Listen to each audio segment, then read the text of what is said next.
ये जो मेरी श्रृंखला है, इसके जो वीडियो हैं, इसमें मैं आपको सबको, अपने समाज को, अपने आप को सुदृढ़ और शक्तिशाली बनाना चाहता हूँ। जीवन के यथार्थ से, जीवन की वास्तविकता से परिचित कराना चाहता हूँ। क्षमा चाहता हूँ, मैं इतना बड़ा ज्ञानी नहीं हूँ।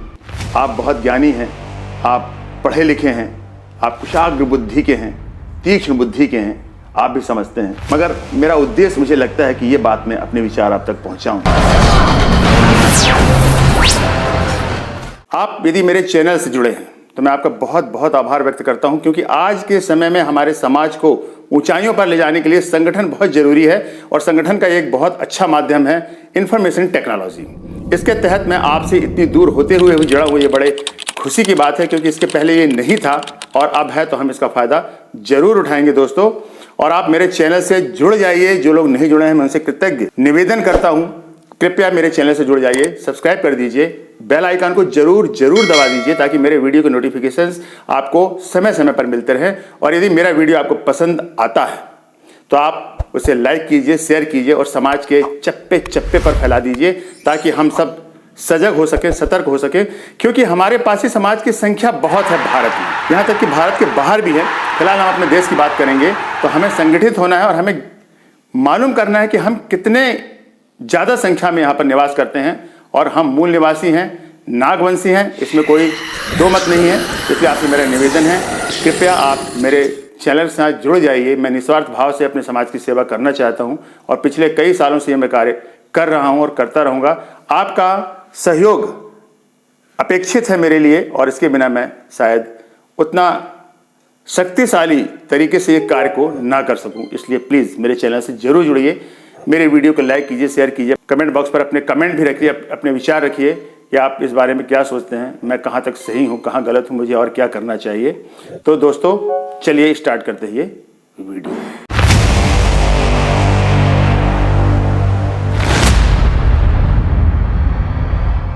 साथी, आपको सपने कैसे लगते हैं? बड़े मजेदार लगते हैं ना। जब हम सपनों में गोते लगाते हैं तब वो सच लगता है। चाहे वो डरावना सपना हो, चाहे लुभावना, दोनों में रोमांच होता है और हम उसे सच समझकर उसका पूरा पूरा लुत्फ उठाते हैं। पर हमें यह ज्ञान नहीं होता कि यह सच्चाई नहीं है।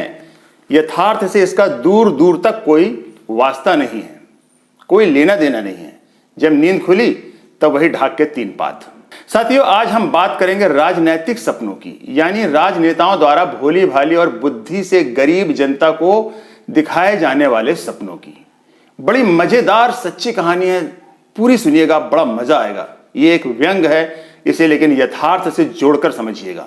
तो चलिए स्टार्ट करते हैं। जनता को सपने दिखाने की कला सफल राजनेता बनने की चाबी है। इतना विराट है झूठे सच्चे सपनों का यह कारोबार कि जनता का खुमार कभी नहीं उतरता। भारत की राजनीति की एक अद्भुत बात भी यह है, हर राजनेता पूर्ण विश्वास रखता है कि आम जनता के सामने कितना भी झूठ बोल दो, उसे फर्क नहीं पड़ता। जनता का पैसा चुरा लो, कोई समस्या नहीं। सड़क में गड्ढे बढ़ गए, पुल गिर गया, घूस खिलाने पे पेंशन मिली, बेटा बेरोजगार है, कोई दिक्कत नहीं। दादाजी अस्पताल की लाइन में लग लग के मर गए, एटीएम की लाइन में खड़े खड़े कई बुजुर्गों ने अपनी जान गंवा दी, कोई दिक्कत नहीं। अम्मा को पॉल्यूशन से दमा हो गया, कोई दिक्कत नहीं। जिसको वोट दिया वो पलट की विरोधी पार्टी में शामिल हो गया, कोई समस्या नहीं। जनता को फर्क तब तक नहीं पड़ता जब तक उसके धर्म, जाति, भाषा का समर्थन करते रहो। फिर कुछ भी झूठ मूठ का सपना दिखाते रहो। जनता भी पूर्ण विश्वास रखती है कि नेताओं की मजबूरी होती है झूठ बोलना। तो नेता भले ही झूठे वादे करें, जेल हो आए, पार्टी बदल लें, कोई समस्या नहीं। जनता ने ठान लिया है कि उसका तब तक समर्थन करो जब तक वो उसके धर्म, जाति, भाषा के हित में बोलता हो। यानी इससे बढ़कर उसके लिए कुछ भी नहीं है। देश का विकास हो ना हो उसे कोई मतलब नहीं, बस वो धर्म, जाति, भाषा के हित में कुछ भी सपने दिखाता हूं, भले ही झूठ मूठ का। वो सबसे महान नेता है। महंगाई कितनी भी बढ़ा दो, बच्चों को अच्छी शिक्षा मिले ना मिले, कोई फर्क नहीं पड़ता। साथियों, भारत को स्वतंत्र हुए लगभग 78 साल हो गए, यानी स्वतंत्रता भी हमारी बूढ़ी हो चली है, यानी परिपक्व हो गई है। उसके बाद भी बचपना जारी है। इन तमाम वर्षों में यहां सपनों की कई नुमाइशें लगी। कुछ माल बिका, कुछ टूटा, कुछ चोरी भी हो गया। चोरी करने वालों ने नई नई दुकानें खोल ली। नुमाइश शुरू तो एक चरखे की दुकान से हुई थी, पर धीरे धीरे इसके अगल बगल में पंचशील, गुट निरपेक्षता, धर्म निरपेक्षता की भी दुकानें खुल गईं। वामपंथी कैसे पीछे रहते, वो भी दुकानें लगा के जम के बैठ गए। और उनकी चालाकी देखिए कि उन्होंने अपनी खुद की दुकान तक नहीं खरीदी, बल्कि दूसरों की दुकान में ही एक कोना पकड़ लिया और फिर क्या था, धीरे धीरे पूरी दुकान चलाने की जिम्मेदारी ले ली। ऐसे चालू हुआ सपनों का धंधा। जी हां, सपनों का धंधा। यहां पर सपनों का व्यापार चलता है, सिर्फ और सिर्फ सपनों का। यहां हर तरह के सपने मिलते हैं। गरीबी खत्म करने का सपना, रोजगार दिलाने का सपना, कोई एकता का सपना बेच रहा है तो कोई लड़ाने का, दूरी मिटाने का सपना, और चीन की टेक्नोलॉजी से 100 साल पीछे रहते हुए भी विश्व गुरु बनने का सपना, सबसे बड़ा सपना। दिलों को जोड़ने का सपना और तोड़ने का भी, जातिवाद का सपना, अपने वालों का सपना, अपनों को पराया करने का सपना, परायों को अपना करने का सपना। और मजे की बात यह है कि कभी सपने घटे कभी बढ़े, पर नुमाइश निरंतर बढ़ती रही। दुकानदार बढ़ते रहे, धंधा बढ़ता रहा, क्योंकि यह नुमाइश नहीं, एक नशा है। जो एक बार इसमें डूबा, समझो वो गया, उसका काम तमाम, फिनिश, खत्म। वो इसका दीवाना हो गया। सपना चीज ही ऐसी है, इसका ताना बाना निरंतर चलता रहता है। पहले सपनों का बाजार, फिर उसके सार्थक होने के विश्लेषण का समारोह। एक नहीं, कई बार संसद में पहले सपने बुने जाते हैं, फिर उन पर चर्चा की जाती है। कर्मचारी किताबें लिखते हैं, मंत्री संतरी उसे पढ़ते हैं, टीवी में डिबेट की जाती है, बहसबाजी होती है, और बिके हुए चैनल उनका समर्थन करते हैं। समारोह किए जाते हैं और सपने वायरल होते हैं। जैसे वीडियो वायरल होते हैं ना, ऐसे सपने वायरल होते हैं। राजनीतिक सपने, राजनेताओं द्वारा दिखाए जाने वाले सपने, उनकी डिमांड बढ़ती जाती है, क्योंकि वायरल होगा तो डिमांड तो बढ़ेगी ही। इन्हें ग्राहक नहीं, लाभार्थी बोला जाता है, क्योंकि ये सपने खरीदते नहीं, इन्हें मुफ्त में दिए जाते हैं। सपनों की यह नुमाइश लगती थी हर 5 साल में एक बार पहले, और चुनाव नतीजे आते ही समाप्त। धीरे धीरे यह 2.5 साल में लगने लगी, अर्ध नुमाइश जिसे कहते हैं। फिर हर साल और अब तो यह आलम है कि नुमाइश के बीच बीच में कभी कभी छुट्टी भी हो जाती है। जहां नुमाइश नहीं है वहां नुमाइश की बातचीत हो रही है। पोस्टर, अखबार, टीवी डिबेट्स, पॉडकास्ट, बैठक, सम्मेलन, रील्स, और तो और शादी, ब्याह, मुंडन और मैयत में भी इसकी बात हो रही है। व्हाट्सएप में तो इन चीजों की जैसे बाढ़ सी आ गई है। लोगों ने फॉरवर्ड देखना बंद कर दिया है। सपने अब सिर्फ सपने नहीं रहे, वो हमारी आदत बन चुके हैं। व्हाट्सएप से इतना ज्ञान बांटा जाता है कि अच्छे अच्छों की बुद्धि भ्रष्ट हो जाती है और उसे ही सच समझ बैठते हैं। पहले कुछ दुकानदार खुद तो खुरदुरी खादी पहनते थे, पर बेचते महीन रेशम के सपने थे। बने रहते थे ऊपर से सफेद पोश और काम करते थे काले। जमाना बदला, अब उन्होंने भी खद्दर फेंक के विदेशी सपने बेचना शुरू कर दिया। सड़क खराब है, यह लीजिए हाईवे वाला सपना, विदेशी तकनीक का हाईवे वाला सपना। पानी नहीं आ रहा है, यह लीजिए रिवर फ्रंट का सपना। शहर रहने लायक नहीं बचा, यह लीजिए संघाई वाला सपना।